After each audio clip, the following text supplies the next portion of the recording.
कक्षा 11th के विद्यार्थियों, देखिए आप एमपी बोर्ड से हो तो एमपी बोर्ड में आपका देखिए भूगोल का जो पेपर है वो आपका 20 फरवरी के दिन है। उसके लिए देखिए आज हम एक प्रश्न पत्र यहाँ पर कंप्लीट करेंगे। यदि आपने भूगोल के पेपर के लिए अभी तक कुछ नहीं पढ़ा है तो इस प्रश्न पत्र के द्वारा आप सभी 40 से 45 नंबर आराम से कवर कर पाएंगे। इसके अलावा मैं आप सभी को 3 प्रश्न पत्र पहले बता चुकी हूँ इस सॉल्यूशन के साथ में, तो 4 प्रश्न पत्र आपके रहेंगे। तो देखिए ये हम सेट ए आपको इस सॉल्यूशन के साथ में बता चुके हैं। ये आपका सेट बी है जो भी हमने सॉल्यूशन के साथ में कवर किया हुआ है, और ये आपका सेट डी है जिसको भी हमने सॉल्यूशन के साथ में कंप्लीट किया है। ठीक है, ये आपका सेट डी है जिसको भी हम सॉल्यूशन के साथ में अच्छे से कवर करेंगे। तो इन चारों प्रश्न पत्र को यदि आप कंप्लीट करते हैं तो 100% श्योर है कि आप सभी 70 के 70 नंबर अच्छे से कवर कर पाएंगे। ठीक है, लेकिन एक प्रश्न पत्र के द्वारा आप सभी 40 से 45 नंबर कवर कर सकते हैं।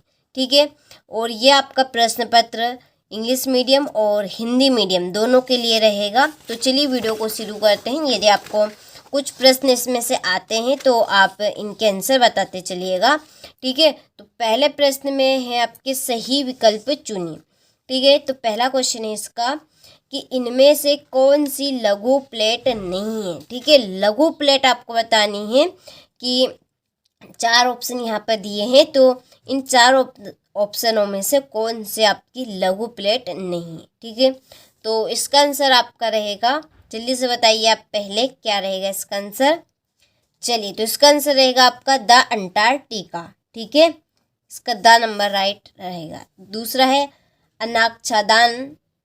अनाच्छादन में निम्न में से किस क्रिया को नहीं रखा जाता है। चलिए बताइए इसका आंसर क्या रहेगा। तो देखिए इसका आंसर रहेगा आपका ज्वालामुखीयता। ठीक है, आ नंबर का राइट रहेगा। तीसरा है निम्न में से कौन सा सबसे छोटा महासागर है। तो इनमें सबसे छोटा जो महासागर है वो आपका अंटार्कटिक महासागर है, अंटार्कटिक महासागर। ठीक है, 12 नंबर का राइट है। चौथा है भारत की सीमाएं किस देश से स्पर्श करती है। तो वो आपकी स्पर्श करती है यहाँ पर, ठीक है, चीन से। क्या रहेगा इसका आंसर आपका, चीन एकदम सही रहेगा। चलिए, पांचवा है निम्नलिखित यामोत्तर में से कौन सा भारत का यामोत्तर है। तो इसका आंसर है आपका सा नंबर का। ठीक है, ये। चलिए, छठा है देश में कुल जीवमंडल निश्चय है। तो देश में कुल जीवमंडल निश्चय कितना है आपका, 18। ठीक है, चलिए, तो आपने स्क्रीनशॉट ले लिया होगा अच्छे से इनका। इसके बाद में देखिए ये इंग्लिश मीडियम वालों के लिए, तो आपको इनको अच्छे से कंप्लीट करना है। इसके बाद में आपका, ठीक है, ये आपका बी इसमें राइट रहेगा, इसमें आपका ए रहेगा, इसमें आपका सी रहेगा और इसमें आपका डी रहेगा। ठीक है, चलिए, इसके बाद में रिक्त स्थानों की पूर्ति कीजिए। पहला है पोलर फ्लिंग बल डेडेस से संबंधित है। तो ये आपका आर्थिक भूगोल से है। क्या रहेगा इसका आंसर, आर्थिक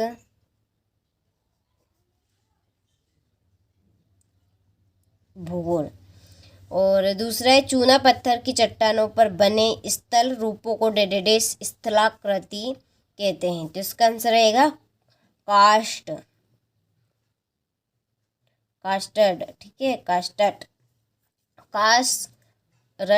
ठीक है, चलिए, तीसरा पृथ्वी के चारों ओर के वायु के आवरण को डेडेस कहते हैं। तो इसका आंसर रहेगा वायुमंडल। क्या कहते हैं, वायुमंडल। ठीक है, चलिए, चौथा है वन्य जीव सुरक्षा अधिनियम सन डेडेस में पारित हुआ। तो कब पारित हुआ है, 1972 में। पांचवा है भारत के साथ डेडेस देश की सबसे लंबी स्थलीय सीमा है। तो किसकी है, बांग्लादेश की। चलिए, इसके बाद में विंध्याचल और सतपुड़ा पर्वत के मध्य डेडेस नदी बहती है। तो कौन सी नदी, नर्मदा। क्या आएगा इसका आंसर, नर्मदा रहेगा। ठीक है, चलिए तो स्क्रीनशॉट आप यहाँ से ले लीजिए अच्छे से। इसके बाद में यहाँ से देखिए इंग्लिश मीडियम वालों को भी अच्छे से इनको कंप्लीट करना है। इसके बाद में अगला हमारा प्रश्न है, सही जोड़ी बनाइए। पहली है व्यापार एवं परिवहन, इसकी आपकी जोड़ी रहेगी आर्थिक भूगोल है। दूसरा है ड्रमलिन की आपकी जो जोड़ी है वो है हिमनद की निरपेक्षण आकृति, ठीक है, ये आपकी दूसरी जोड़ी है। तीसरी गर्म जलधारा, इसकी जोड़ी है आपकी गल्फ स्ट्रीम। चौथी है रेड लिस्ट की आपकी जोड़ी विश्व की संकटपन्न प्रजातियों की सूची, ठीक है, ये आपकी चौथी जोड़ी है। और पांचवी सिंह सौराष्ट्र का गिर, ठीक है, ये आपकी पांचवी जोड़ी रहेगी। यहाँ से आप स्क्रीनशॉट ले लीजिए। इसके बाद में देखिए इंग्लिश मीडियम वालों के लिए तो ये आपकी तीसरी जोड़ी है, ये आपकी पांचवी जोड़ी है, ठीक है, ये आपकी चौथी जोड़ी है, ये आपकी पहली जोड़ी है और ये आपकी दूसरी जोड़ी है, ठीक है। चलिए इसके बाद में है एक वाक्य में उत्तर लिखिए। पहला है महाद्वीपीय विस्थापन सिद्धांत किसने प्रस्तुत किया, तो इसका आंसर रहेगा अल्फ्रेड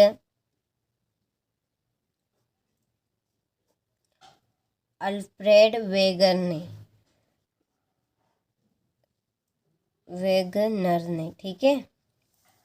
चलिए दूसरा, नदी समुद्र में मिलने से पहले किस निक्षेपित स्थल रूप का निर्माण करती है, तो इसका आंसर रहेगा डेल्टा, क्या रहेगा इसका आंसर डेल्टा, ठीक है।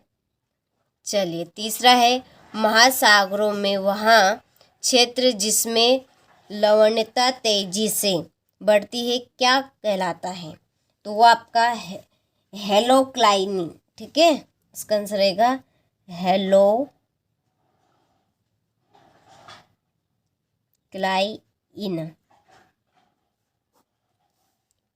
चलिए चौथा है तपी नदी किस खाड़ी में गिरती है, तो ये आपकी खंभात की खाड़ी में,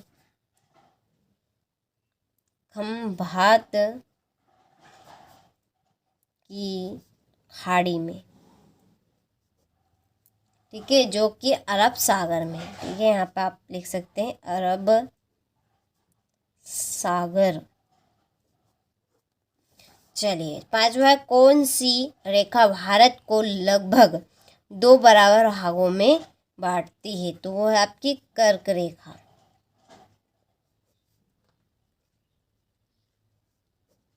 ठीक है। चलिए तो यहाँ से आप एक वाक्य के उत्तर का स्क्रीनशॉट ले लीजिए, ठीक है। इसके बाद में यहाँ से इंग्लिश मीडियम वाले ले लीजिए आप भी अच्छे से। इसके बाद में है सत्य। पहला है कि भौगोलिक चिंतन का संबंध दर्शन शास्त्र से होता है, तो ये बात आपकी सत्य है। दूसरा है क्षारीय मृदा का निर्माण कम वर्षा वाले क्षेत्रों में होता है, तो ये आपका सत्य है। और तीसरा है क्षोभ मंडल में ऊंचाई के साथ साथ तापमान बढ़ता है, तो ये आपका सत्य है। चौथा है भारत ने पृथ्वी शिखर सम्मेलन के संकल्पों पर हस्ताक्षर किए हैं, तो ये आपका सत्य है। और पांचवा है गंगा तथा यमुना का संगम प्रयागराज यानी कि इलाहाबाद में होता है, तो ये आपका सत्य है। और छठा है भारत और चीन के बीच अंतर्राष्ट्रीय सीमा रेखा को मैक मोहन कहते हैं, तो ये आपका सत्य है, ठीक है। तो चलिए सत्य यहाँ पे हमारे कंप्लीट हो चुके हैं। इसके बाद में देखिए ये इंग्लिश मीडियम वालों के लिए हैं, ठीक है। यहाँ पे मैं आपके टिक मार्क कर देती हूँ, आपको उनको अच्छे से कंप्लीट कर जाना है, ठीक है। पूरे प्रश्न पत्र की हमने सॉल्यूशन सहित PDF तैयार कर ली है, क्वेश्चन नंबर 6 से लगाकर क्वेश्चन नंबर 23 तक के प्रश्नों को। यदि आपको इन प्रश्नों की PDF यदि चाहिए तो डिस्क्रिप्शन में नंबर दिए हैं, आप उन नंबर से कांटेक्ट कर सकते हैं, यानी कॉल कर सकते हैं। कॉल करने के बाद आपको पूरी जानकारी मिल जाएगी, क्योंकि हमने ऐप के ऊपर पूरा सॉल्यूशन इसका डाल दिया है, ठीक है। तो देखिए क्वेश्चन नंबर 6 है भौतिक भूगोल की शाखाओं के नाम लिखिए। फिर है वायुमंडल के ओजोन गैस का महत्व लिखिए। प्रजाति विविधता से क्या तात्पर्य है, ठीक है। तो काफ़ी इम्पोर्टेंट प्रश्न है, आपको यहाँ पे देखने में ही नज़र आ रहा होगा, इम्पोर्टेंट प्रश्न ही है जो कि हमने बहुत रिसर्च और कॉन्सेप्ट के अनुसार खास आपके लिए तैयार किए हैं, ताकि जिन बच्चों ने ठीक है तैयारी नहीं की है तो वो आसानी से 40 से 45 नंबर कवर कर सके। ठीक है, तो ये आपका 8वां प्रश्न है। बंगाल की खाड़ी में स्थित द्वीप समूह के नाम बताने हैं। बंगाल, बांगर और खादर में अंतर आपको बताना है। प्रायद्वीपीय पठार का विस्तार से आपको समझाना है। और वर्तमान में आपदाओं की सुविधता क्यों बढ़ गई है ये आपको बताना है। फिर वायुमंडल की संरचना का सचित्र वर्णन आपको करना है, या ग्लोबल वार्मिंग क्या है इसके प्रभाव आपको बताने हैं। ठीक है, इसके बाद में है 14वां प्रश्न कि महासागरीय जल के तापमानों को प्रभावित करने वाले 3 कारक आपको बताने हैं। और भारत के प्रायद्वीपीय पठार का आर्थिक महत्व बताना है। भूकंप न्यूनीकरण के उपायों को आपको बताना है। पृथ्वी की आंतरिक संरचना का सचित्र वर्णन करना है। और मृदा निर्माण की प्रक्रिया तथा कारकों को विस्तार से समझाना है। ठीक है, चलिए इसके बाद में है भारत में होने वाली वर्षा के प्रकार आपको बताने हैं। और क्वेश्चन नंबर ये आपका 20 है। भारत के मानचित्र पर निम्नलिखित को दर्शाना है। यहाँ पे आपका अंडमान निकोबार द्वीप हो गया, मेघालय हो गए, कंच का रन हो गया, बॉम्बे हाई हो गया। ठीक है, तो ये आपको मानचित्र में दर्शाना है। ये इसके नीचे अथवा इसका दिया गया है, आप कोई सा भी इसमें से कर सकते हैं। ठीक है, तो आज की इस क्लास में हमने सेट डी आपका कंप्लीट कर लिया है विद सॉल्यूशन के साथ में। यदि इस प्रश्न पत्र की फुल सॉल्यूशन के साथ में PDF यदि आपको चाहिए तो हमने डिस्क्रिप्शन में आपको नंबर दिए हैं, आप उन नंबर से कॉल कर सकते हैं। और कॉल करने के बाद आपको पूरी जानकारी मिल जाएगी, कैसे आपको इसकी PDF मिलेगी और कहाँ पे मिलेगी। ठीक है, तो चलिए आप अच्छे से कंप्लीट कर लीजिएगा और कॉल कर लीजिएगा।